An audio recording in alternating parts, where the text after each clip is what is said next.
This is going to be a walkthrough of everything you need to do for your final product. We're going to go over, I want to say it's this one. Yeah.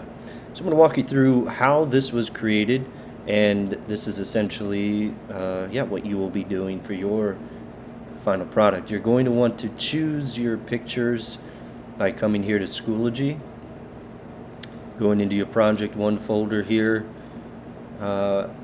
final product picture choices. Choose one of these pictures. These are high resolution. There's enough going on in the pictures for you to mask your letters. If you have another picture you want to use and may be okay with that, you have to get it okay with me. If you choose not to get it okay with me, you are running the risk of me seeing your final product and saying, hey, you did not mask enough. There's not enough work going on in your final product. So choose one of these or get it okay with me. Okay, when you download your picture, just again, you're not going to right click here and say save image as or anything. You want to click on the picture, and you don't want to right click here and do save image as. You'll just get this size of an image, which is low resolution. Go over here to the right and click on the name of it, and then it's going to download here.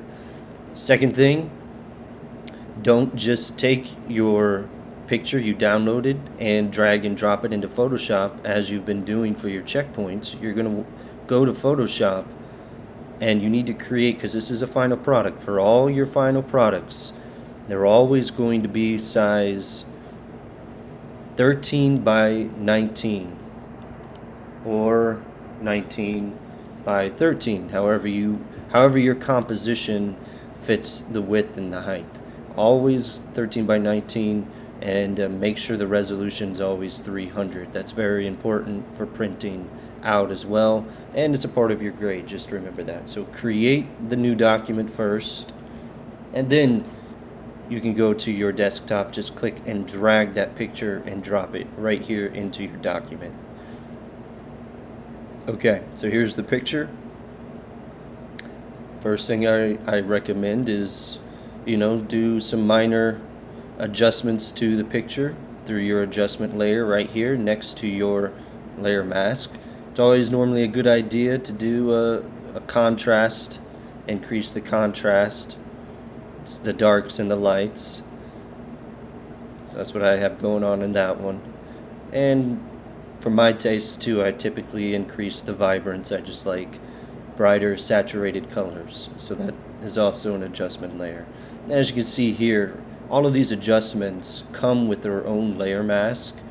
So if you only wanted something in particular adjusted, maybe you just wanted to increase the contrast of the yellow flowers because they were kind of dull, but you don't want to do that to the pink or the purple flowers. Just go inside that layer mask, use your black, and you're going to paint it out wherever you don't want that adjustment. And as you can see, there's the black. My flow is pretty low, but it is painting out all of that contrast that I used there. But I'm going to keep mine.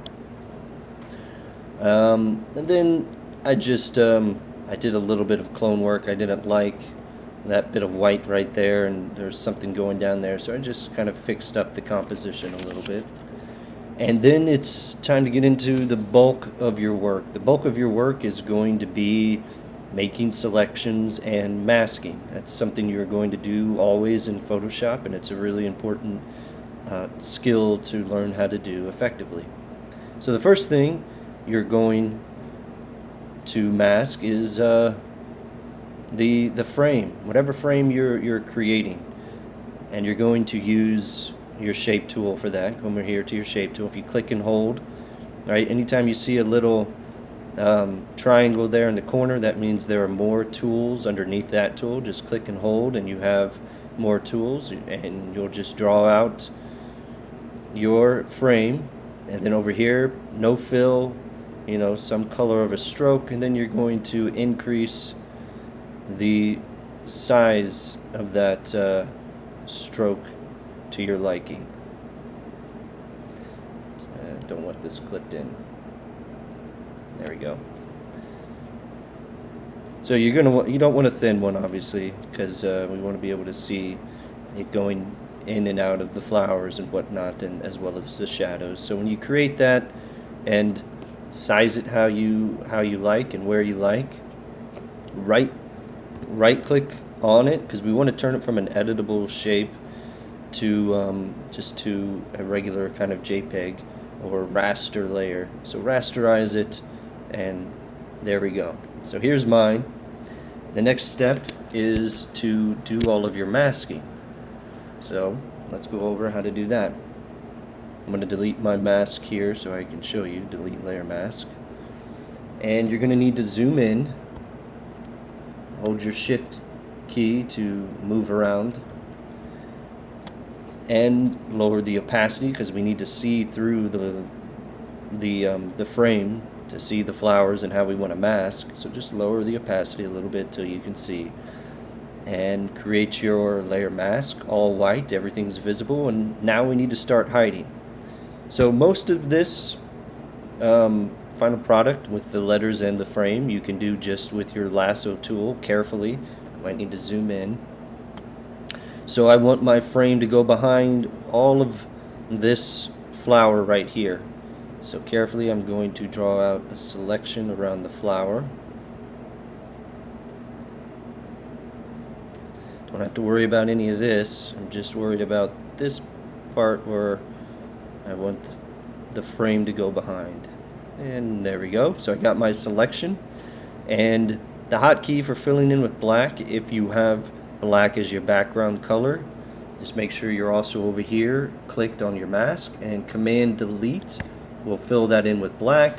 Or if you don't remember that, of course, just get your brush tool, make sure black is the foreground color, and paint it out. There we go. Command D will deselect it. So there's a part where it's masking behind, and this is not just about showing me, oh, I masked it here and there.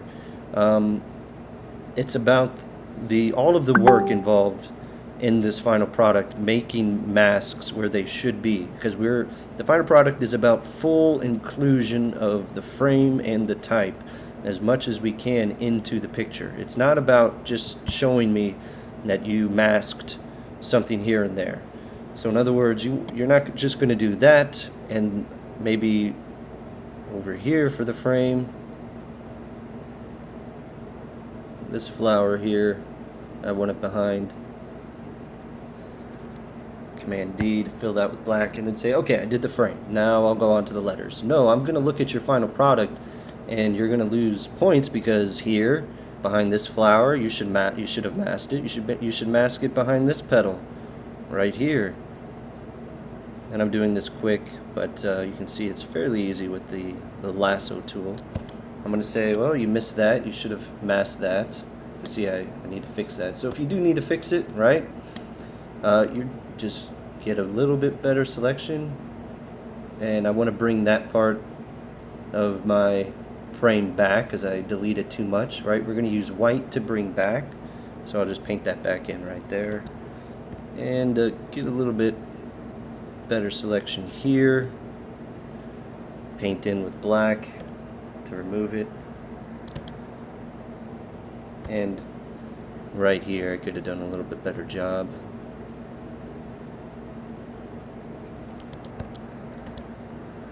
Alright, let's continue. And I would say, yeah, here as well, you should have masked it behind this flower.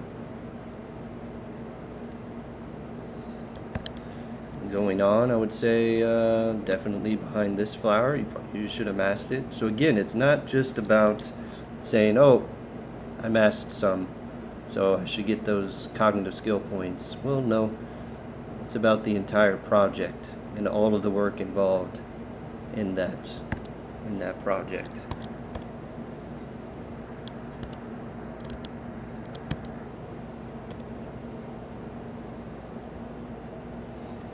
So that is the process of masking your frame as much as you can. And so what I wound up with when I did my frame was this. And then from there, don't go on to your letters. I would recommend finishing one thing fully and completely and then going on to the next. So we need to do our shadows. Now, I did most of the shadows directly on this frame, which in a lot of cases, it could be destructive editing, right? Oh, because if I need to do this, how am I going to fix that edit? I need to get rid of the shadow. It's not on another layer for me just to simply erase. Well, it's still non-destructive in this case because I can very easily still edit. I just get a selection of my frame, and if I hold my command button and click on that layer, it gets a quick selection of anything that's on this layer. And then same idea as erasing, right? I would just hold my eye or on my keyboard to get my eyedropper tool, get that color of the frame, go to my brush, and if I needed to redo this shadow, I would just, paint it out with that color and go back in with my, maybe on my create a new layer clipped into it and do that shadow again. So as long as you understand what you're doing is non-destructive and how it's non-destructive, that's what would matter. So if I see you do something along the lines like this and I know it's non-destructive, I'm going to ask you and say, hey, whenever you did this, did you know it was destructive, or were you thinking you were working non-destructively? And if you say yes, I'll ask you, okay, so how is it non-destructive? Just to see if you do know. Because obviously if you don't know, then you are, in your mind, working destructively. Okay, so get all of the shadows on there as the flowers are casting shadows. And I'll show you this these highlights here in a second. And you can do an adjustment layer if you don't like the color you chose. Just go to an adjustment layer down here again, hue and saturation, and that you can choose whatever color you essentially want just by dragging the slider around to change it to a color you might like more. And there you can see I'll keep it here for right now because you can see these frame highlights I did a little bit more clearly. All of those frame highlights or how I did them, and I did the same thing on the letters. Just created a new layer, got my pen tool, made sure it was white with no fill, and wherever there might be kind of a highlight going on, I clicked and dragged out a straight white line, and then I needed to get it to kind of fade because the edges, right, they come to these straight hard edges, which might be okay right here as it comes to the edge of the frame. But here, I kind of need to fade that out. So just create a layer mask, get my black, lower the opacity some, and just kind of on that edge there. I'm on the wrong one. There we go. Create my layer mask and just lower the flow a little bit more and just paint until that kind of fades away a little bit. And there we go. You got a little highlight on my frame there. Maybe lower the stroke a little bit. And remember, if you need to do that, if I'm using another tool and I go on this layer and I want to decrease the size of that stroke, it's not coming up here. So how do I get that back? I need to click on the tool that I used to create this. So in this case it was the pen tool. I'll press P and there it is, and I can click here and maybe lower it to 8, and there we go. That's probably better. Okay, and then for this project also what you will need to do is add some textures, and I'll zoom in here and you can see how that matters. So before and then after these two textures were used, and all they are I'll show you on this one here. I'll unclip it and go back to normal. It's just this black paper for this one, and the other one is a different kind of black paper with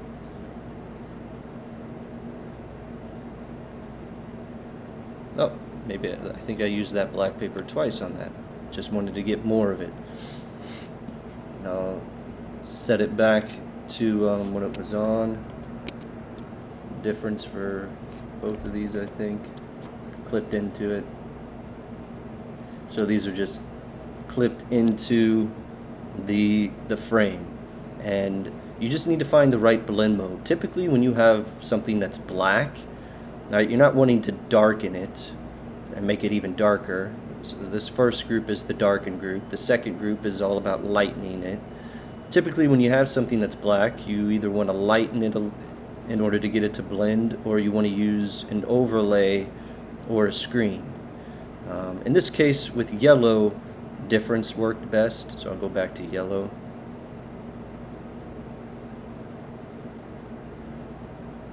And there we go. And you can download all of these. Let's see here. Oh. From Schoology.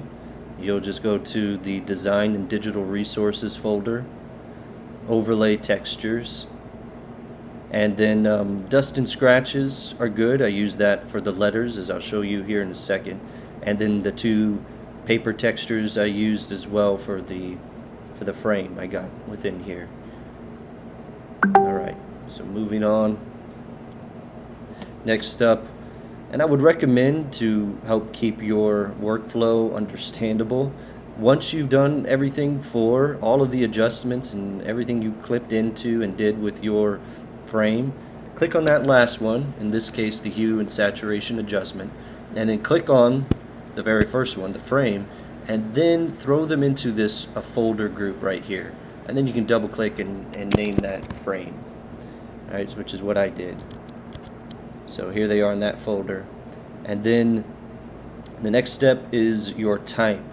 So you are going to want to arrange your type, right? So you're going to have to type these out all individually, right? So I have my A on one layer. I have this in on another layer. So let me show you how to go about doing that. Pretty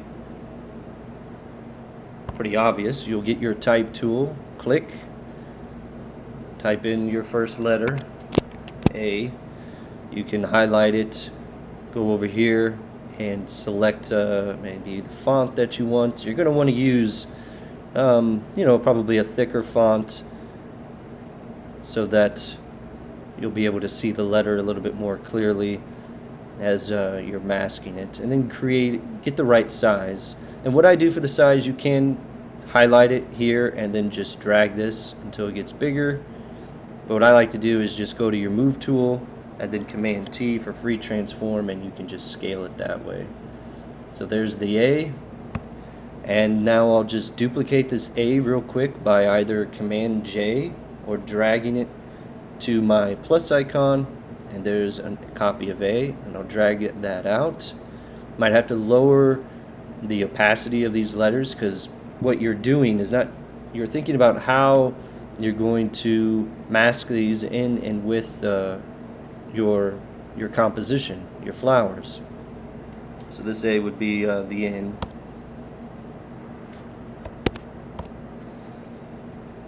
And then I'll duplicate that one. And then kind of place this in where I want, duplicate it again. I'm just hitting Command J to duplicate. This one would be the I. And so for this one I'm thinking, okay, so the I, it's going to be, this flower will be in front of the I there. And for this in, I'll mask it behind probably this flower here. This A, these flowers are going to be coming over on top of here. Not all of your letters you're going to be able to mask, because part of the idea is that they're still readable. So for instance, whenever I do my J here, not J but H, if I were to mask it behind this flower, right, it's almost going to look like another I.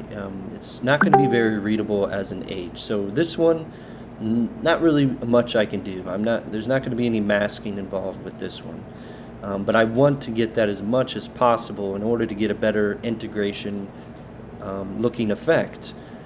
So you would do that with all of your letters. I'll delete these. So what I had was this, and then I threw them into a folder as I showed you with the frame. So here are all of those letters, and then I duplicated that folder, and I just hid the bottom one. And you can go one of two routes here, right? Because now it's time to start masking.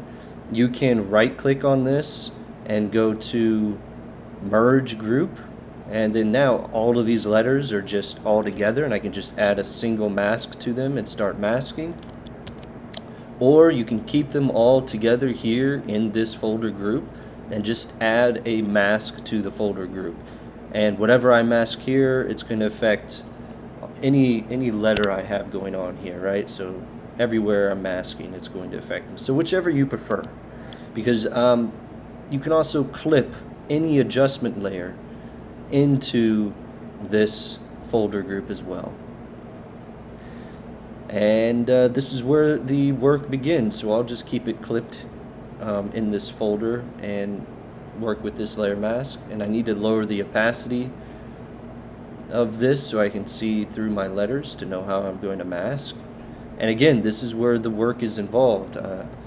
And just as with the frame, I'm not looking for a minimum level of masking, but that you actually really looked at your picture and you thought about, okay, so all of this should really be masked. So with the A here, it's behind that flower. And then going on to your N and saying, okay, this flower could definitely be in front of my N. So I'll start with this selection here.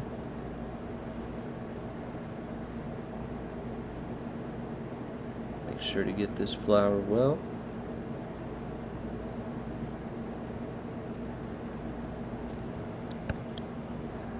And maybe even this petal here. No, that's probably not going to work. So that's good for that. Going down to this N, this petal could easily be in front, as well as the rest of this flower here.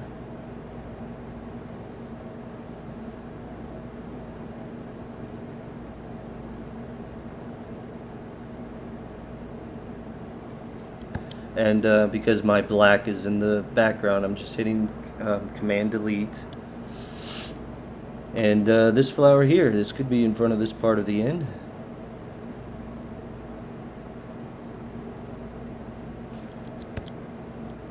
Probably don't want to do anything else. And then for the eye. So the eyes are pretty readable, right? Especially whenever it comes to the word. So I can mask out actually all of this eye and it's still going to be understood that there's an eye behind this flower here. As I mentioned, nothing I can really do with the H, otherwise it's going to become unreadable. This eye, again, I can put right behind this flower. I'm going quickly and not doing a perfect job. You're going to want to do it a good job, obviously. I'm giving you the idea of how to do this well, though. So that would be behind that, and then continuing on to each letter, right? So this mask behind that. Probably not. I probably wouldn't do anything with the A, or it's going to become unreadable, right? The only flower I could put it behind is this one, but right, we would just have very little parts of this showing through, and it wouldn't know it's an A. Here with the T, you could easily mask this portion of the petals right there, and it's still going to be readable as a T. And then the same thing here with the I behind that flower, the O behind that flower too, and then I would keep the N unmasked. So as you can see, it's already coming along quite well.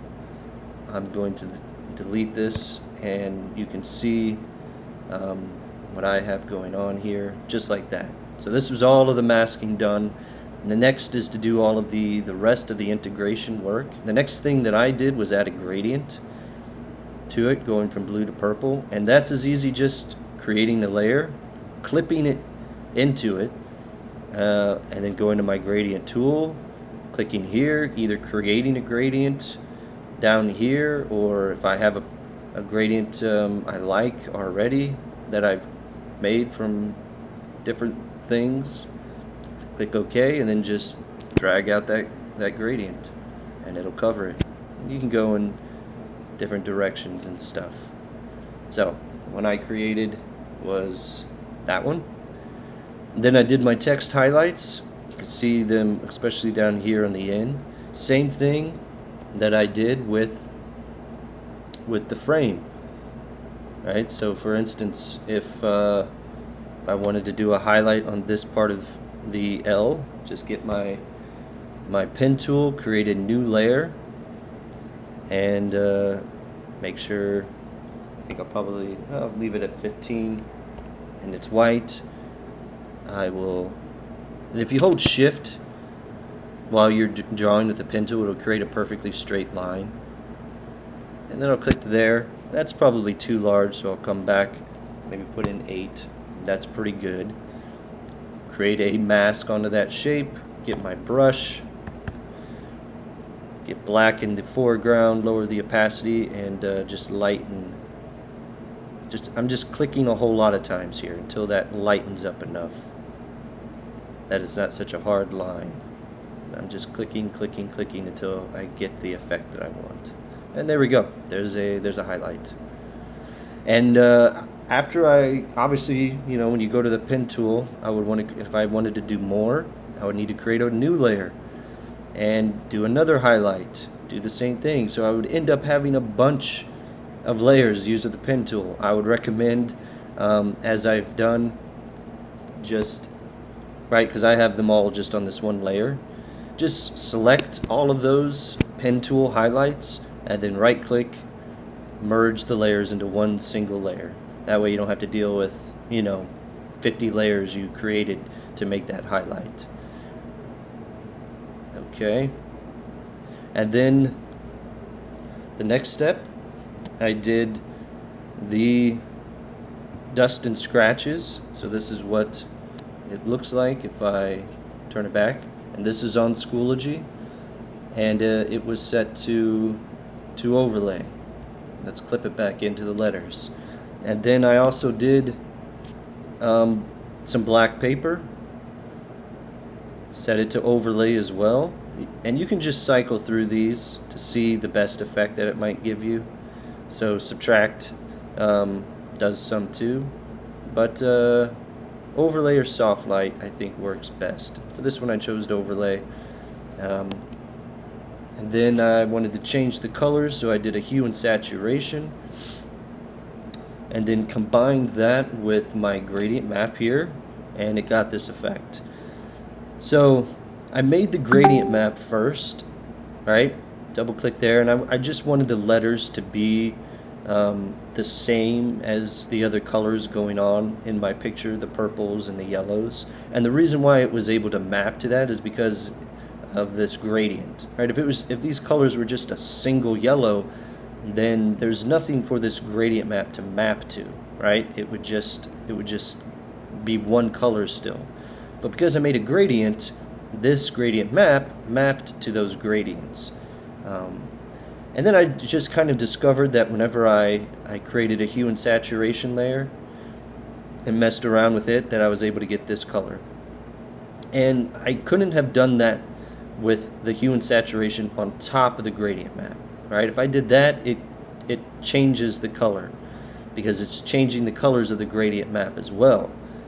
But if I have that gradient map on top and then adjust the colors of the gradient down here, then the gradient map readjusts to these colors. And that's what I liked, and that's what I stuck with. And then all of the one layer here clipped in again to just my type of all of my shading. Right, and because it's clipped into my text, all I have to do, I don't have to make selections, just get my black, lower its opacity, and anywhere I want, it's only going to be inside the text. You just want to do it carefully. And if you don't do it carefully, if you do too much, just get your eraser tool, erase that part, and try it again. Okay, and that's it. This final product is officially done. Let me know if you have questions, but I think and hope this video will be helpful.